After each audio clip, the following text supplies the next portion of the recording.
guys, wanted to do a YouTube video just of me getting in and out of the pool. This is something that I just learned this year. Obviously I was paralyzed less than 2 years ago. So last year I didn't do any of the pool, but this year I wanted to learn how to get in and out just at a regular pool without using a lift. That's what I had used at another pool, and obviously most pools don't have that. First thing I wanted to note is I use water shoes. These are just to keep my feet from getting skinned up when I'm floating around inside the water. You know, I don't want to drag them on the bottom of the pool. Also, when I'm getting in and out, I try not to drag them. I've torn my feet up quite a bit without them, so I just decided to use them. So to get in, the easiest way I found, I used to transfer onto the ground and then dump myself into the pool. But it's a heck of a lot easier just to let gravity do the trick and just lock in on the side of the pool.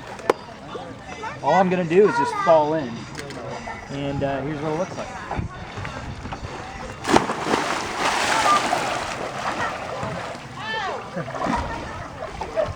So at this point, I mean, I can use, you know, my arms to tread water.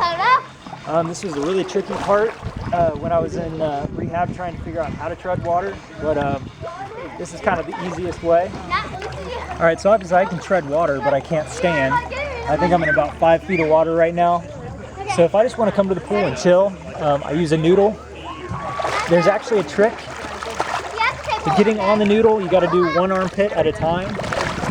If you try to just pull it right to your chest, you're just going to float onto your back, and then you're not going to be able to get on. So that was the way I figured out how to get on and off the noodle. I can be in here as long as I want. When I transfer out, that's probably the trickiest part of the whole thing, and I'll show you how I do that right now. All right, to get out of the pool, it's obviously the tricky part. What I use is a yoga mat. I just use it on the side of the pool. This way I'm not scraping up my body, and it's a little more cushion for my bony butt. This is the ladder that I use. I always just get up right next to the ladder.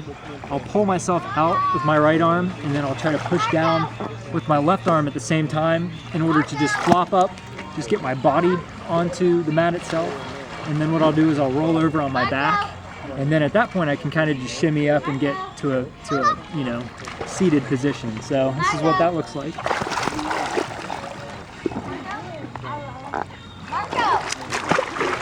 So then I'm going to uncross my legs. I want to get more on the mat.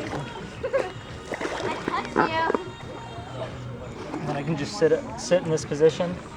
Now at this position I can just kind of hang out, or I can start the transfer into the chair, which is what I'll do.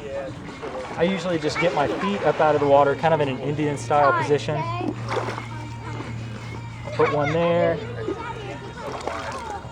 And at this point, I can actually get the chair where I need it to be. So I'll kind of keep my legs, try to keep them together with this arm, and then I'll move this chair. If you want to come around this side, it might be a little easier. That's your basic, right? So what I do is I want to be next to the front of the chair, kind of like this. Then I'll lock in the wheel locks. I want to get this knee kind of in this position, kind of like right there. And then the other one, I want to try to keep it from flopping out. If it flops out, I can't really use this leg for support, which is what, I mean, obviously it doesn't work. My leg doesn't work, but as long as it's in this position, I can use it for some support. So I even use my chin sometimes to kind of hold it. And then I'll push down with this arm, transfer up with this arm.